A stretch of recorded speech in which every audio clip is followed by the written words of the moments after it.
और आइए आज बात करने जा रहे हैं योगी आदित्यनाथ की ठोको नीति की। जी हां, आतंकियों के खिलाफ योगी की एक नीति, जहां देखो वहां ठोको। देवबंद में एंटी टेररिस्ट स्क्वाड सेंटर का योगी आदित्यनाथ ने आज शिलान्यास किया। तस्वीरें हम आपको दिखा रहे हैं योगी ने जिस वक्त एटीएस सेंटर का शिलान्यास किया। लेकिन आपको बताऊं, जब इस एटीएस सेंटर का जिक्र हुआ था उस वक्त समाजवादी पार्टी और कांग्रेस ने इसे मुसलमानों से जोड़ दिया कि देवबंद में एटीएस सेंटर बना रहे हैं, मुसलमानों को डराना मकसद है। लेकिन इसका मकसद क्या है आपको बताएंगे। लेकिन एटीएस सेंटर के बारे में आपको बताऊं, योगी ने तैयारी कर ली है कि आतंकवाद के खिलाफ जीरो टॉलरेंस एटीएस सेंटर जो बना है वो मैं आपको दिखा रहा हूं। देखिए जरा, आतंकियों के खिलाफ योगी आदित्यनाथ की ठोको नीति। देवबंद में एटीएस सेंटर बनाया गया है। योगी ने एंटी टेररिस्ट स्क्वाड सेंटर का आज शिलान्यास किया है।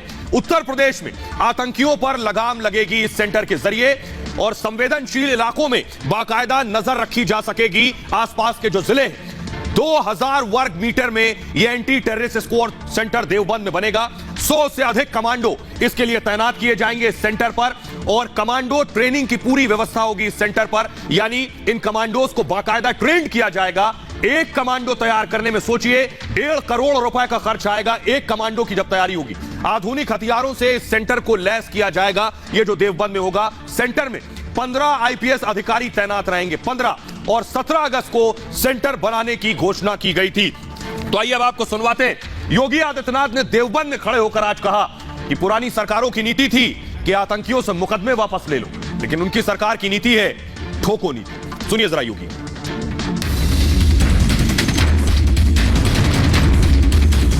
हम आतंकवादियों को ठोकने के लिए एटीएस का सेंटर बना रहे हैं। पश्चिमी उत्तर प्रदेश में आतंकियों के खिलाफ चलेगी योगी की ठोको नीति। आतंकियों को अब एक नहीं 1000 बार सोचना होगा। योगी ने यूपी को आतंकियों से महफूज रखने के लिए एंटी टेररिस्ट स्क्वाड सेंटर खोलने की तैयारी कर ली है। हमारे नागरिकों की सुरक्षा के लिए खतरा बनोगे तो हमारे कमांडो तुम्हें निकाल करके कहीं भी छुपोगे, ओसामा बिन लादेन की तरह कहीं भी छुपे रहोगे तो भी निकाल करके तुम्हारा काम तमाम करने का कार्य करेंगे। और इसलिए ये सेंटर, यहाँ पे हमारे 56 कमांडो हमेशा तैनात रहेंगे। आतंकियों के खिलाफ योगी कहर बनकर टूटे हैं और यूपी को भयमुक्त बनाने के वादे के साथ योगी ने सत्ता की कमान संभाली थी, जिस पर योगी अब तक खरे उतरे हैं। जब बेटियों के साथ छेड़छाड़ होती थी तो क्या कहते थे? गलती हो जाती है, यही बोलते थे ना।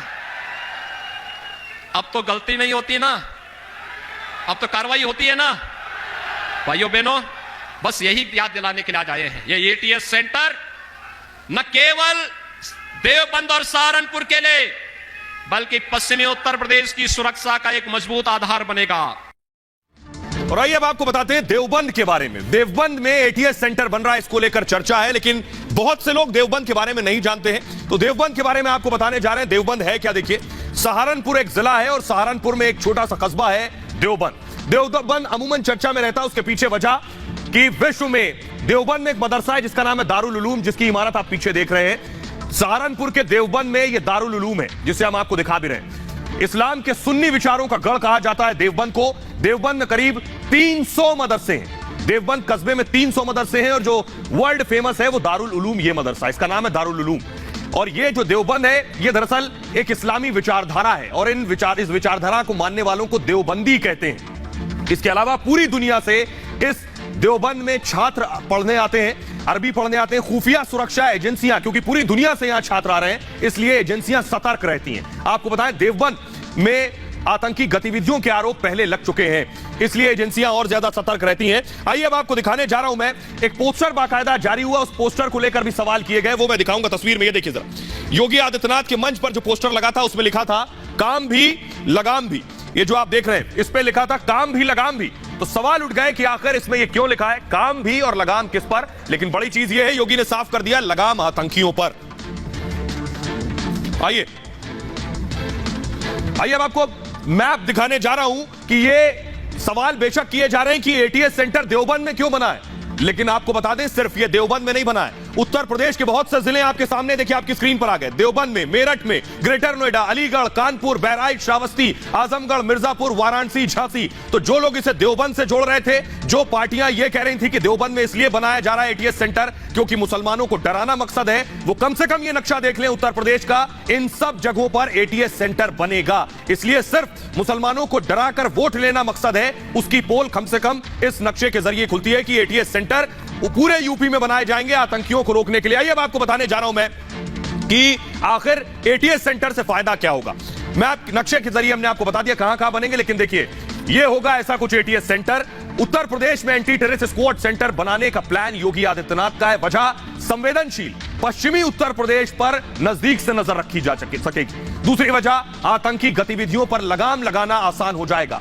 तीसरी वजह पश्चिमी यूपी में रोहिंग्याओं पर भी नजर रखी जा सकेगी कि वो किसी आतंकी गतिविधि में शामिल ना हो जाएं। अलकायदा मॉड्यूल के आतंकी लखनऊ में इससे पहले पकड़े गए थे। इसके बाद से सुरक्षा व्यवस्था चाक चौबंद करने की कोशिश है और इसको मूव करेंगे जल्दी से। तालिबान की बर्बरता के बाद योगी सरकार ने फैसला लिया है पूरे उत्तर प्रदेश और देश की सुरक्षा के लिए यह जरूरी है। सबसे बुनियादी बात यह है कि आतंकी जब बंदूक लेकर गलियों पर में गोलियां बरसा रहा हो तो हर शख्स अपनी सुरक्षा चाहता है। योगी आदित्यनाथ भी उसी सुरक्षा के लिए यह तैयारियां कर रहे हैं। बहरहाल आगे बढ़ते हैं और आज की एक और बड़ी खबर है, रेड अभी भी जारी है। जी हां, रोज मैं आपको खबर दिखा रहा था, रेड यहां पड़ी वहां पड़ी, इत्र कारोबारियों पर पड़ी, लेकिन आज इत्र से शिफ्ट होते हुए, फुल स्क्रीन जरा दिखाऊं, इत्र से शिफ्ट होते हुए जूता कारोबारी और रियल एस्टेट के कारोबारियों से पर यह रेड पड़ी है। लेकिन इसमें एक जो बुनियादी चीज है वो ये कि जिन पर रेड पड़ी है ये अखिलेश यादव के करीबी हैं। अखिलेश यादव के करीबी, जल्दी आएंगे आप। अखिलेश यादव के करीबी मैं आपको दिखाने जा रहा हूं। देखिए जरा कौन है ये लोग जिन पर रेड पड़ी है।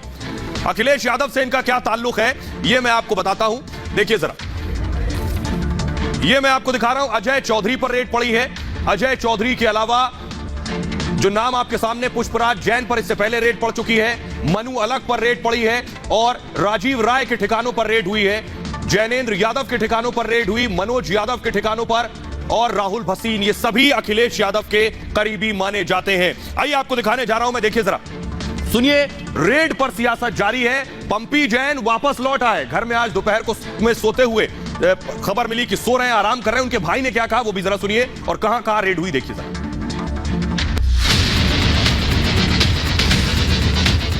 अखिलेश के करीबियों पर आज फिर आयकर विभाग की टीम ने एक के बाद एक ताबड़तोड़ छापेमारी की। दिल्ली, नोएडा और आगरा में 40 ठिकानों पर रेड मारी गई। दिल्ली एनसीआर के बड़े बिल्डर अजय चौधरी पर आयकर विभाग ने शिकंजा कर दिया है। दफ्तर है यहाँ पर अजय चौधरी का, वहां पर आप सामने की तरफ देख सकते हैं कुछ एक आईटी के कर्मचारी जो हैं वो यहाँ पर भी मौजूद हैं। ये बैठे हुए हैं सामने की तरफ और ये सभी लोगों के आईटी के जितने भी जो कर्मचारी थे वो आए हुए थे। यहाँ पर जो काम करने वाले कर्मचारी थे उन तमाम लोगों के मोबाइल फोन जब्त कर लिए गए हैं।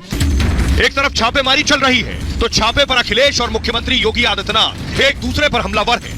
इन्हें छापा मारना था किसी और के यहाँ और इन्होंने छापा मारा अपने, छापा मारना था समाजवादियों के यहाँ लेकिन छापा मार दिया अपने साथी के यहाँ। हमें जेसीबी से दीवार तोड़ करके नोट की गड्डी निकालनी पड़ी थी। आप देखिए, हमने नाम नहीं लिया था, हमने नाम नहीं लिया, लेकिन कहते ना कहावत है चोर की दाढ़ी में तिनका। जब ये पैसा निकाला जा रहा था, जो गरीबों का पैसा लूट करके पिछली सरकारों ने भर भर करके दीवालों के अंदर भरा हुआ था, तो सबसे पहले बुरा लगा था समाजवादी पार्टी के बबुआ को। कहते थे कि ये पैसा क्यों निकाला जा रहा है। बताया जा रहा है कि समाजवादी पार्टी के एमएलसी पंपी जैन के खिलाफ कार्रवाई से मिले इनपुट के आधार पर यह छापेमारी की गई। छापे की कार्रवाई के बाद पंपी जैन के भाई अतुल जैन ने कहा है सब कुछ ठीक है। तुम आप लोग परेशान कर रहे हैं यार। परेशान नहीं कर रहे सर। अब शांति से 1-2 दिन बाद सब आइए, सब लोगों को सब कुछ बताएंगे। सब शांति है, बढ़िया है, प्रेस कॉन्फ्रेंस करेंगे सब बढ़िया। हम बता देंगे सबको बता देंगे। और आइए अब आपको बताने जा रहा हूं, देखिए जरा कहां कहां रेड पड़ी, ध्यान से देखिए। अजय चौधरी जिन्हें इस वक्त आप तस्वीरों में देख रहे हैं अखिलेश के करीबी हैं। रियल एस्टेट एस ग्रुप के चेयरमैन हैं अजय चौधरी। एनसीआर के बहुत बड़े बिल्डर्स में से एक हैं अजय। समाजवादी पार्टी से जुड़े हुए हैं, अखिलेश यादव के करीबी बताए जा रहे हैं। दिल्ली, नोएडा, आगरा के ठिकानों पर इनके रेड हुई है अजय चौधरी के। दूसरा नाम देखिए जरा, दूसरा नाम है मनु अलग। आगरा के बड़े जूता कारोबारी हैं मनु अलग। मनु भी अखिलेश के करीबी बताए जा रहे हैं। स्कूल के दिनों से अखिलेश यादव की दोस्ती रही है मनु अलग से और मनु की मां का जिस वक्त निधन हुआ था, बताया जाता है अखिलेश मनु के घर गए थे सांत्वना देने के लिए।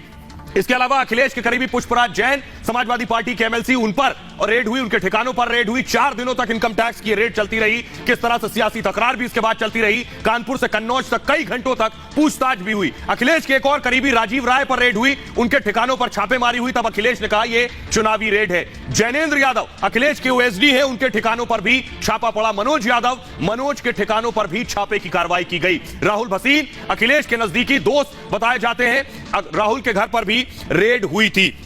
आइए अब आपको दिखाने जा रहा हूं मैं अजय चौधरी, जो अखिलेश के करीबी बताए जाते हैं। ये है अजय चौधरी, इस ग्रुप के चेयरमैन है। फुल स्क्रीन जरा तस्वीरें दिखाऊं, इनके बारे में मैं बताता हूं आपको कैसे अजय चौधरी फर्श से अर्श तक पहुंच गए। अजय चौधरी, क्या अजय चौधरी सियासी फायदा लेकर आज इतना बड़ा ग्रुप खड़ा कर सके? तो अजय चौधरी के बारे में मैं आपको बताने जा रहा हूं, कैसे अजय चौधरी ने इतना नाम कमाया, कैसे ये मुकाम हासिल किया, और आज अजय चौधरी पर रेड पड़ी, उसके बाद भी सियासत गर्म हो गई। देखिए जरा, आपको दिखाने जा रहे हैं अजय चौधरी है कौन। ये तस्वीर आपको नजर आ रही है अजय चौधरी की, और इसी तरह कंस्ट्रक्शन का, रियल एस्टेट का काम है अजय चौधरी का। संजू नागर, जी हां, संजू नागर के नाम से जाने जाते हैं अजय चौधरी। 7 साल में इनकी किस्मत बदल गई। आपको बताऊं, कभी बाइक से चला करते थे ये अजय चौधरी, जिनकी यहां रेड हुई है। कहा जाता है कि सियासी कृपा ने किस्मत बदल दी। किसकी कृपा थी ये तो जांच के बाद पता चलेगा। 2010 से 2017 के दौरान जमकर नाम कमाया और शोहरत कमाई। इन 7 सालों में दिल्ली एनसीआर के बड़े बिल्डर बन गए अजय चौधरी। नोएडा में कई जगहों पर कंपनी को प्लॉट मिले हैं। सेक्टर 150 में स्पोर्ट्स सिटी में भी जमीन मिली। दिल्ली के पॉश इलाके वसंत विहार में अजय चौधरी की कोठी है। बताया जाता है गोदरेज एटीएस कंपनियों के साथ एस का काम है, और नोएडा के सेक्टर 126 में एस का कॉर्पोरेट ऑफिस भी है। इस ग्रुप के कई हाउसिंग प्रोजेक्ट्स भी चल रहे हैं। अखिलेश के साथ रिश्ते सालों पुराने हैं।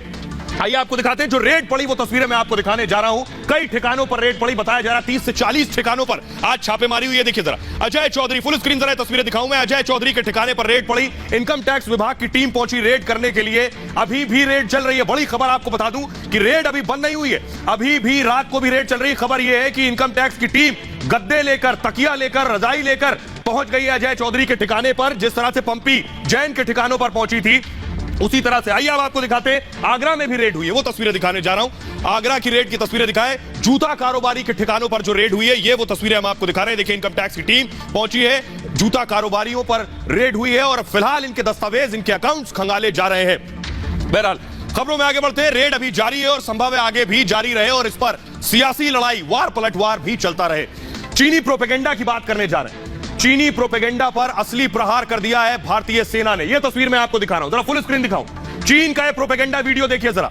चीन ने फुल स्क्रीन आवाज म्यूजिक के साथ, अगर एम्बियंस के साथ मैं सुनाऊं, चीन ने वीडियो जारी किया और चीन ने कहा कि यह गलवान का वीडियो है। चीन ने इस वीडियो को जारी करते हुए कहा, सुनिए जरा, चीनी सैनिक अपना राष्ट्रगान भी गा रहे हैं और बता रहे हैं कि गलवान में चीनी सैनिकों ने कब्जा कर लिया है, वहां पहुंच गए हैं। यह वीडियो जारी करके कहा कि नया साल गलवान में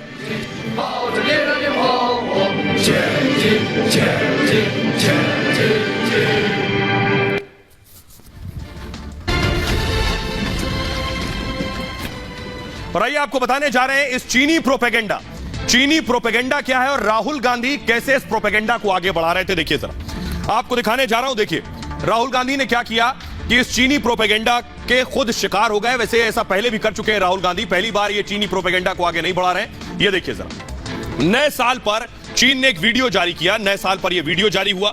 चीनी मीडिया ने इस वीडियो को जारी किया, लिखा 1 इंच जमीन भी नहीं छोड़ेंगे। चीन ने लिखा 1 इंच जमीन भी नहीं छोड़ेंगे। गलवान पर कब्जे का प्रोपेगेंडा है पूरी तरह से, इसे मूव करेंगे। लद्दाख में मजबूती दिखाने की कोशिश की गई और गलवान में ही चीन के साथ खूनी झड़प हुई थी, आपको याद होगा। लेकिन अब देखिए राहुल गांधी ने क्या किया। मोदी विरोध में राहुल चीनी प्रोपेगेंडा के साथ आकर खड़े हो गए।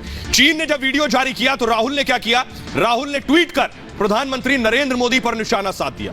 लिखा गलवान में हमारा तिरंगा अच्छा लगता है। सोचिए, चीन का वीडियो देखकर राहुल गांधी कह रहे हैं गलवान में हमारा तिरंगा अच्छा लगता है। चीन को जवाब देना होगा, मोदी जी चुप्पी तोड़ो।